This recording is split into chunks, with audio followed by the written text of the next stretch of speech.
Hello বন্ধুরা, এরকম আমি চলে এসেছি আমার একটা ভাগ্নির বাড়ি, শ্বশুর বাড়িতে নবান করতে। হয়তো তোমরা অনেকেই জানবে, অনেকেই জানবে না। আমরা নবান খেতে বসে গেছি। কি সুন্দরভাবে সাজিয়ে দিয়েছে দেখো। চাল গুঁড়ো খুব সুন্দর করে সাজিয়েছে, মিষ্টি আছে অনেক রকমের, নানা রকম ফল দিয়ে কত সুন্দর করে সাজিয়ে আমাদেরকে খেতে দেওয়া হয়েছে। সবাই একসাথে বসে গেছি। এরকম আমার মেয়ে, হাই বলো, হাই। তারপর ভাগ্নি একটা ও এসছে কাটোয়া থেকে, যার বাড়ি যাই আমি, ভালো করে বোঝা গেল না। এই যে এই ভাগ্নির শ্বশুর বাড়ি, ওখানেই এসছি আমরা।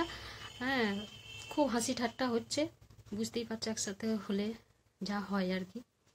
তো এই দেখো কি সুন্দর সাজানো হয়েছে, সাজিয়ে আমাদেরকে খেতে দিয়েছে। তো চলো একটু খেয়ে দেখি কেমন হয়েছে। খুব সুন্দর মেখেছে চাল গুঁড়োটা, খুব সুন্দর খেতে হয়েছে।